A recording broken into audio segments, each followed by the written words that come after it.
Mes frères et mes sœurs, dans le Seigneur Jésus-Christ, je vous salue et je rends grâce à Dieu parce que nous sommes encore présents. Nous sommes encore dans sa présence.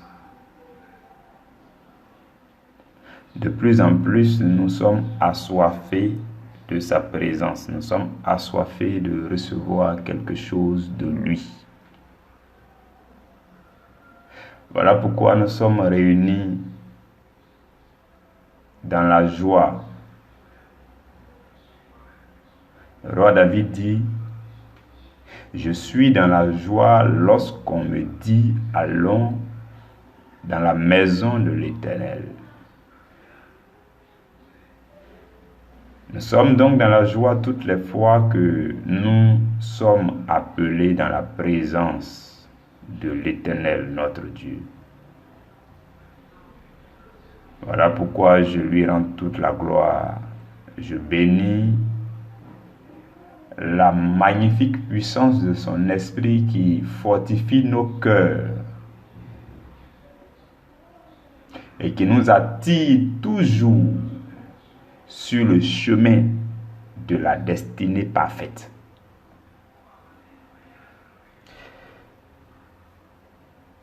Je bénis la présence de Dieu là où tu te trouves et je te dis bienvenue à notre émission Ton pain de la première heure. Comme nous l'avons dit, dans 2 semaines, l'émission va commencer à passer sur YouTube et sur Facebook également. Et il y a une deuxième émission que le Seigneur nous fera la grâce, et nous fait déjà cette grâce, de préparer cette émission, une nouvelle émission dénommée Verset casse-tête, verset point casse-tête. Ces 2 émissions passeront sur YouTube et aussi sur WhatsApp.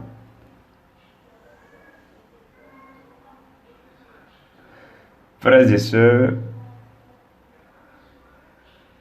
le sous-thème que nous avons à méditer aujourd'hui, relativement à l'humilité, c'est « Humilie-toi toi-même avant d'être humilié. » Humilie-toi toi-même avant d'être humilié. Ce sous-thème rassemble 2 thèmes qui apparemment ne sont pas toujours abordés ensemble, ne sont pas toujours pensés de la même façon. L'humiliation et l'humilité. Et pourtant, ces 2 mots sont de la même famille. En ce matin, le Seigneur nous demande de nous humilier nous-mêmes, d'apprendre à nous humilier nous-mêmes, avant que l'humiliation vienne à nous. Il y a un homme de Dieu qui a dit, « Toutes les situations qui vous rendent humble sont un cadeau du ciel. » Peu importe la situation qui vous rend humble est un cadeau du ciel. Le plus grand désir de Dieu, c'est que nous devenions humbles, soumis à sa volonté. Voilà pourquoi Dieu n'hésitera pas souvent de laisser venir vers nous ce qu'on appelle des agents d'humiliation, des situations humiliantes. Si Dieu constate que nous ne sommes pas suffisamment humbles, nous ne sommes pas suffisamment soumis à sa parole, nous ne sommes pas suffisamment soumis à sa volonté, alors que son désir ardent, c'est que nous demeurions sur le chemin, que nous marchions sur ce chemin pour accomplir toutes les tâches qu'il nous a confiées sur la terre. Mais quand il voit que nous sommes hors de ce chemin, quand il voit que nous sommes en train de marcher vers l'orgueil, quand il voit que nous ne sommes pas suffisamment humbles, il peut librement laisser venir vers nous des agents d'humiliation.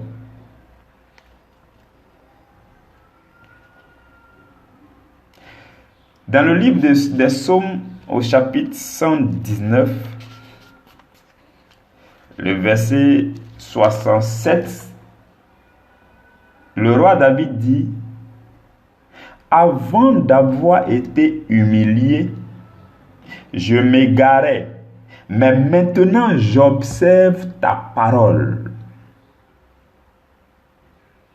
Ça veut dire que vous et moi, dans notre vie, il arrive des moments où nous sommes égarés,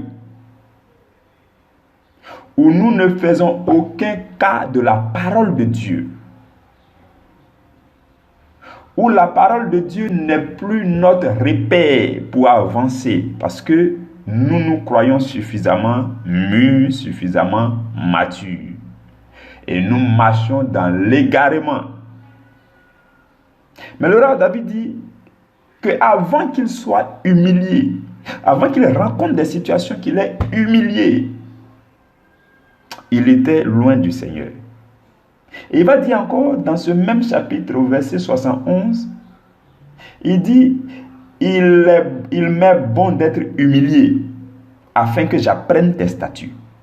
Le roi David dit à Dieu que lui, David, il est bon pour lui qu'il soit humilié. Cela ne lui dit rien que les humiliations tombent sur lui. Parce qu'il sait, il a appris par expérience que quand il est humilié, ça le conduit à apprendre, à connaître les statuts de Dieu, la parole de Dieu, la volonté de Dieu.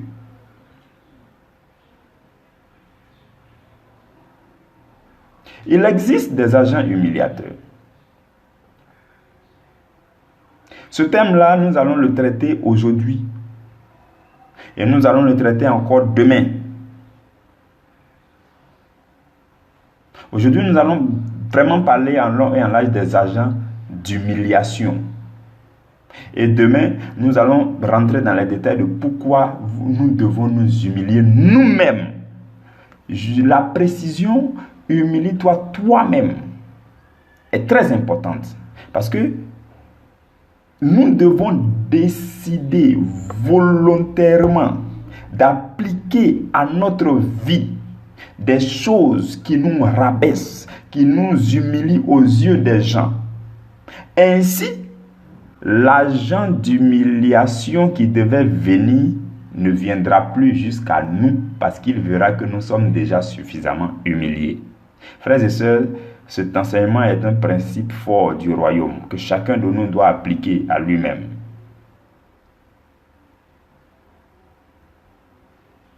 Les agents d'humiliateurs.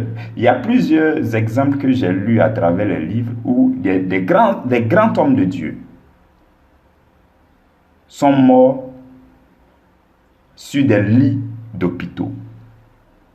Et la raison principale que le Seigneur donnait, c'est qu'ils n'ont pas été suffisamment humbles. Donc, il les a laissés. Il a laissé venir à eux un agent d'humiliation qu'on appelle la maladie, une maladie atroce pour les faire souffrir. Et donc, dans cette situation de douleur et d'humiliation là, ils souffrent. Au moins, ils vont devenir humbles afin que le Seigneur les récupère. Parce que l'objectif le plus grand du Seigneur, c'est que nous devenions humbles avant de retourner vers lui. Donc souvent, ne soyez pas surpris de voir que quelqu'un qui sait Dieu et que vous ne connaissez pas réellement tous les contours de sa vie soit frappé par un agent d'humiliation comme la maladie. Quand Dieu le permet, c'est pour qu'il devienne humble avant de retourner à lui. Parce que Dieu va l'accueillir dans son palais. Dieu veut l'accueillir étant humble. Donc Dieu va l'humilier d'abord, il va le rendre humble d'abord, il va le préparer. La maladie du corps, ce n'est rien pour Dieu. Dieu laisse l'agent humiliateur venir. Et une fois que tu t'es humilié suffisamment, il te récupère tout doucement.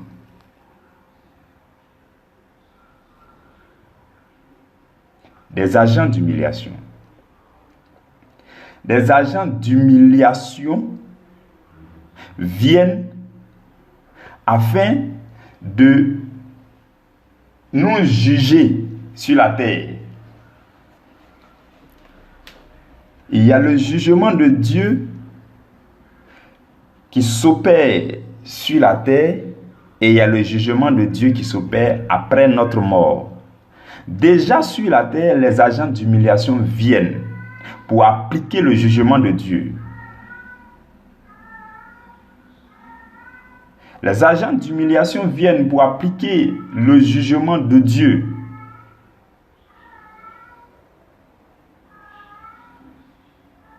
Là où nous n'avons pas été suffisamment humbles, ils viennent pour nous châtier.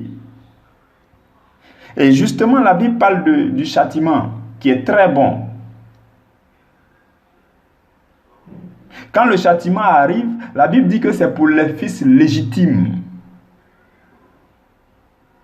Nous allons lire le livre d'Hébreux pour que vous puissiez mieux comprendre ce message qui paraît assez dur, qui paraît difficile à comprendre et qui pourtant est très biblique. La Bible dit dans Hébreux chapitre 12, nous allons lire le chapitre 12 d'Hébreux à partir du verset 6. Je lis la parole du Seigneur. La Bible dit, car le Seigneur châtie celui qu'il aime. Vous voyez, Dieu châtie ceux qu'il aime.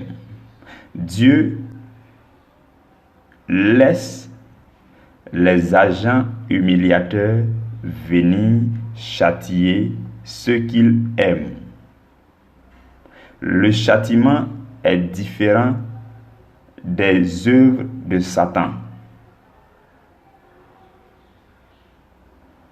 Le châtiment, c'est une certaine permission, une certaine permission que Dieu donne à Satan pour nous toucher, mais sans toutefois toucher notre âme. Souvenez-vous de l'histoire de Job.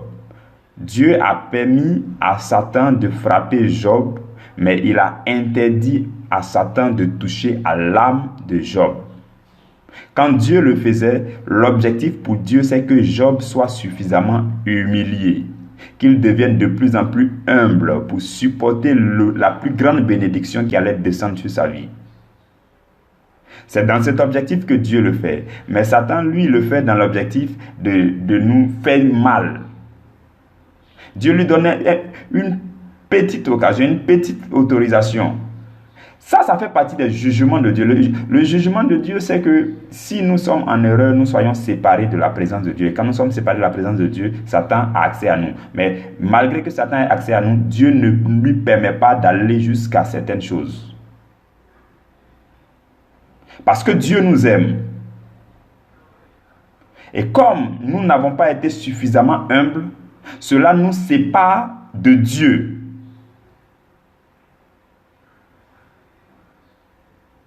La Bible dit que ce sont nos péchés qui nous séparent de Dieu, qui nous cachent sa face. Donc, comme nous n'avons pas été suffisamment soumis à Dieu, nous n'avons pas été suffisamment obéissants, cela nous sépare de Dieu. Mais quand cela nous sépare de Dieu,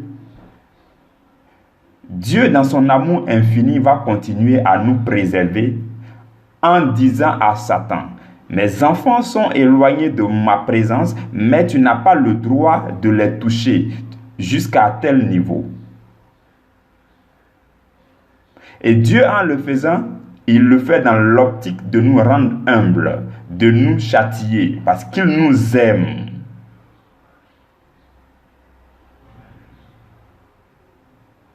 Je poursuis la lecture de Hébreux chapitre 12, versets 6 à 12. La Bible dit, car le Seigneur châtie celui qu'il aime, et il frappe de la verge tous ceux qu'il reconnaît pour ses fils. Si Dieu ne te reconnaît pas en tant que son enfant légitime, il ne peut pas envoyer le châtiment. Il ne peut pas laisser les agents humiliateurs venir vers toi pour t'humilier. C'est parce que Dieu nous reconnaît en tant que des enfants légitimes. Et le verset 7 dit, supportez le châtiment. Supportez le châtiment. Quelque situation que ce soit, et qui est en train de vous rendre humble, et qui exige que vous soyez humilié et que vous soyez humble, supportez ces situations. Il dit, c'est comme des fils que Dieu vous traite. Car quel est le fils qu'un père ne châtie pas? Et le verset 8 va dire, mais si vous êtes exempt du châtiment auquel tous ont part, vous êtes donc des enfants illégitimes et non des fils. Cela veut dire que si un chrétien ne passe pas par des moments d'épreuve, de feu, de châtiment, de correction, de redressement de la part de l'Éternel, celui-là n'est pas un fils légitime. Tout chrétien doit passer par les traces de Christ, les traces de la souffrance. C'est pourquoi Christ est descendu pour nous montrer le modèle de souffrance. Et Paul va dire dans Romains chapitre 12, verset 1 à 2, il dit, offrez-vous vous-même en sacrifice vivant et non mort, sacrifice vivant, saint et d'agréable odeur. Saint et d'agréable odeur, ça dit que tu es sacrifié, tu souffres, mais tu as une bonne odeur spirituelle que tu dégages et qui est agréable à Dieu. C'est comme des fils que Dieu nous traite. Et si nous ne sommes pas des fils légitimes, Dieu n'a que faire de nous. Dieu n'a pas besoin de nous redresser, de nous corriger, de nous éduquer de cette façon. Il a dit au peuple d'Israël, je t'ai envoyé dans le désert, je t'ai attrapé par la main, je t'ai envoyé dans le désert et je t'ai fait subir des épreuves pour voir si tu m'aimes.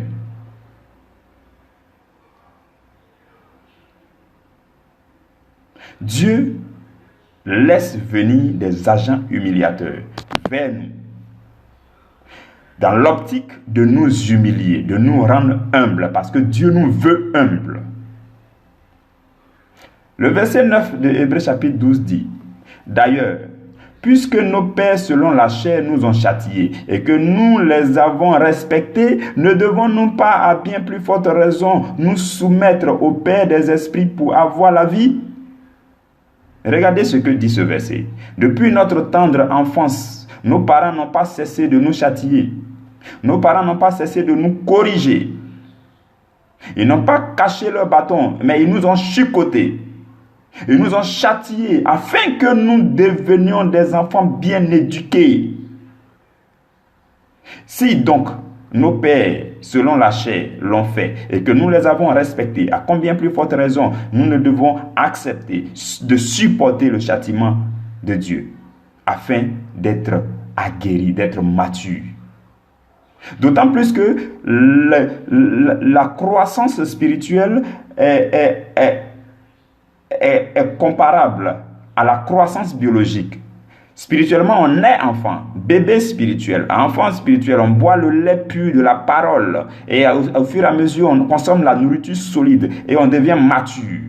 Dans ce processus de croissance, nous avons besoin aussi d'être châtiés. Toutes ces fois que nous nous trompons, toutes ces fois que nous nous éloignons du chemin de Dieu, il est du devoir de Dieu de laisser un agent humiliateur venir vers nous pour nous tirer vers le chemin.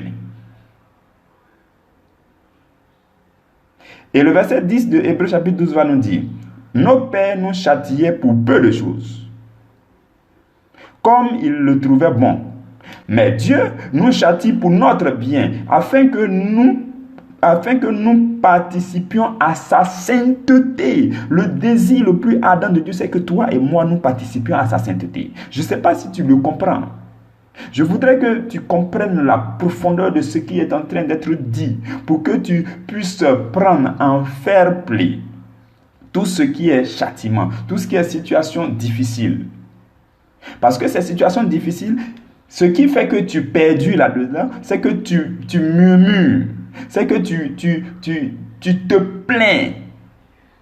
Tu te plains de pourquoi c'est arrivé. Au lieu de te demander quelle leçon je dois tirer. Qu'est-ce que Dieu veut me dire? Où est-ce que Dieu veut me trouver? Peut-être Dieu veut me corriger de telle façon. Si j'ai vite compris et que j'ai été vite redressé, alors je retrouverai le chemin.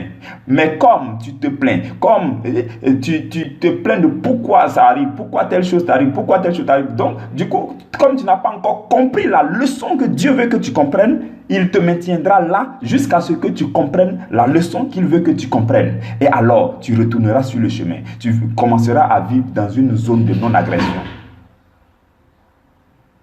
Voici ce que Dieu veut. Et autant de temps que tu passeras là, pour ta correction, Dieu n'en a que faire. Il est là, il va te regarder, pourvu que un jour tu acceptes, un jour tu comprennes que, en fait, il voulait que tu comprennes telle chose. Et donc, quand tu auras compris cette éducation et que tu l'auras appliquée, alors il enlèvera, il ôtera de dessus de toi l'agent d'humiliation parce que tu es devenu humble. Frères et sœurs, voici ce que le Seigneur fait. C'est ça le jugement de Dieu. Le jugement de Dieu, c'est pour que nous puissions être châtiés, que nous devenions humbles afin de participer à sa sainteté. Dieu désire ardemment qu'on participe à sa sainteté. Le peuple de Dieu s'est plaint. Le peuple d'Israël s'est plaint, a murmuré dans le désert. Cela lui a valu 40 ans dans le désert. Et il y a d'autres même qui ne sont pas parvenus à Canaan parce qu'ils ont passé toute leur vie à se plaindre dans le désert. Et la Bible dit, ce que tu crains, c'est ce qui t'arrive. Ce que le méchant craint, c'est ce qui lui arrive. Mais c'est ce que le juste désire, c'est ce qui lui est accordé également. Ce que le méchant craint, c'est ce qui lui arrive. Mais ce que le juste désire, c'est ce qui lui est aussi accordé. De Égypte à Canaan, trop, c'était 40 jours. Mais le peuple de Dieu ayant murmuré, ils se sont plaints contre Dieu. Ils n'ont pas compris que Dieu voulait les éduquer, voulait les humilier. Ils ne se sont pas redressés, ils ne se sont pas rendus malléables pour que Dieu puisse les façonner. Ils ne se sont pas rendus des agiles. Ils ne se sont pas considérés comme des agiles pour que ce potier puisse vite les façonner. Ils ont duré 40 ans dans le désert. Et ce que le Seigneur est en train de nous expliquer en ce soir, c'est la raison principale pour laquelle beaucoup de personnes qui murmurent, qui se plaignent de leur situation, demeurent dans cette situation jusqu'à ce qu'ils deviennent humbles. Ils acceptent d'en tirer la leçon qu'il faut en tirer afin que Dieu enlève maintenant l'agent humiliateur. Frères et sœurs, ce texte-là, il est fort. Il faut que chacun de nous le lise. Hébreux chapitre 12, à partir du verset 6. Qui nous demande de supporter le châtiment. Et je crois, Jacques ou bien Pierre de son côté va dire, dans quelques situations difficiles que vous soyez, supportez-les avec joie. C'est ça le chrétien. Le chrétien, c'est son cœur qui vit. Il vit, il y a une joie débordante dans son cœur, peu importe la situation qui arrive. Et quand Dieu voit ça, Dieu dit, mon enfant ne considère que moi. Mon enfant n'est pas attaché à un bien quelconque. Mon enfant n'est pas soucié d'une quelconque richesse. Non, comme son cœur est tourné complètement vers moi et qu'il demeure dans la joie. Alors que moi, dans la joie, dans la louange, je suis là, je siège. Alors je déverse sur mon fils et ma fille, je déverse sur lui les bénédictions qu'il ne mérite pas. Qu'on appelle la grâce d'ailleurs. Ce que tu ne mérites pas et que Dieu déverse sur ta vie, c'est ça la grâce. Nous pensons que nous méritons, nous en avons droit. Et donc comme nous n'en avons pas encore, nous nous plaignons. Non, nous n'avons pas droit à cela. Nous ne méritons rien parce que la Bible dit tous ont péché, sont privés de la gloire de Dieu. Mais alors que nous étions encore pécheurs, Christ est venu et il nous a rachetés par sa grâce, la grâce de Dieu. Et avec la grâce de Dieu, Christ a obtenu pour nous toute bénédiction dans le spirituel. Et ces bénédictions maintenant doivent se transformer du spirituel au domaine du physique. Mais il faut que ton cœur soit à Dieu. Mais il faut que tu comprennes les voies de Dieu. Il faut que tu comprennes ce que Dieu veut faire de toi. Dieu est un grand potier. Il veut te façonner. Pour mieux façonner l'argile, il faut souvent mettre ça dans le feu, il faut taper, il faut balloter, Donc c'est ça en fait qui t'arrive. Mais si tu comprends ça, que tu supportes ça, que tu vis cela avec la joie, bientôt tu deviendras un vase d'honneur dans les mains du potier. Voilà ce que le Seigneur fait de nous. Voici les pensées de Dieu que tout le monde n'arrive pas à saisir. Voici ce que Dieu veut pour ta vie, mais que tu n'arrives pas à saisir. Et que depuis longtemps tu perds, tu dures dans la situation que tu vis parce que tu te plains là-dedans. Tu ne rends pas grâce à Dieu. Parce que de toute façon, malgré cette situation, le pire n'est pas arrivé. Tu as la santé. Tu arrives à manger. Tu arrives à te vêtir. Le pire n'est pas arrivé. Dieu ne t'a pas béni, d'accord, ok, tu ne vois pas de bénédiction, ok, on a compris, mais tu n'as pas encore vu aussi de malédiction, donc c'est une grâce de Dieu. Tu n'as pas vu de malédiction, tu n'es pas malade, tu as la bonne santé, ça aussi c'est une grâce de Dieu, parce que bien que n'ayant pas reçu la bénédiction que tu attends, Dieu t'a préservé de la malédiction. Et ça, c'est une bénédiction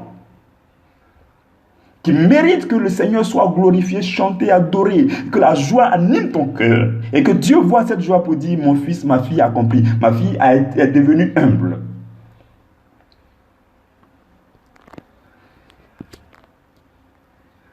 Et le verset 11 de Hébreux 12 dit: il est vrai que tout châtiment semble d'abord un sujet de tristesse et non de joie. C'est très difficile, c'est très compliqué, mais celui qui a compris la pensée de Dieu, cela devient sujet de joie pour lui. Mais le verset dit par la suite: mais il produit plus tard, pour ceux qui ont été ainsi exercés, un fruit paisible de justice. Alléluia. Ce texte, il est merveilleux. Nous devons le prendre à bras le corps. Peu importe la situation que tu vis, Dieu veut ton cœur. C'est ton cœur que Dieu veut. Il veut que quand tu lui parles avec le cœur. La Bible dit que ce peuple m'honore des lèvres, mais son cœur est loin de moi. Tu peux lire la Bible, tu peux méditer. Mais est-ce que quand tu es dans la présence de Dieu, c'est ton cœur qui parle à Dieu? Dieu veut ton cœur. Il ne veut pas que tu aies la conscience des choses du monde. Tu aies plus la conscience des choses du monde par rapport à lui. Il veut que tu aies plus la conscience de sa présence en toi. Et que tu puisses jubiler, peu importe ce qui t'arrive. Et alors, il ouvre les écluses des cieux. Dieu n'a que fait des bénédictions. Il en a tellement au ciel. Dieu est fait pour bénir. Il n'a pas besoin de bénédiction. Dieu n'en a pas besoin. C'est pourquoi cela nous est destiné. Frères et sœurs dans le Seigneur, nous allons nous arrêter là aujourd'hui. Ce thème est très important, très excitant. C'est pourquoi je veux que tu médites ces versets, que tu remédites ces versets et qu'on se rencontre demain pour continuer à parler de comment est-ce que tu dois t'humilier toi-même, comment est-ce que tu dois accepter de familiariser avec les agents humiliateurs pour saisir la pensée de Dieu, pour comprendre la pensée de Dieu, pour arrêter de murmurer, pour que Dieu te sorte de là où tu es. C'est un secret capital dans le royaume des cieux. Et si tu ne fais que l'entendre sans l'appliquer, tu n'as rien fait. Si tu ne fais qu'entendre la parole de Dieu sans l'appliquer, sans prendre réellement conscience, sans t'asseoir pour que cette parole-là tombe dans ton cœur et que tu la pratiques parce que ça vient de quelqu'un que tu connais, tu passeras à côté. Le même message que je suis en train de dire, si le plus grand homme de Dieu du monde te prêche le même message, peut-être c'est là que tu vas croire. Pourtant, tu aurais pu croire lorsque je te le prêche sous la motion du Saint-Esprit. Pour que ton changement soit plus bref, pour que le changement de ta situation soit plus bref, pour que tu n'atteignes pas 40 ans dans le désert. Que la gloire de Dieu, la grâce de Dieu, la bénédiction de Dieu, la force de Dieu te soit communiquée et que cette force te permette d'appliquer la parole de Dieu à ta vie pour le changement triomphal au nom puissant de Jésus. Amen.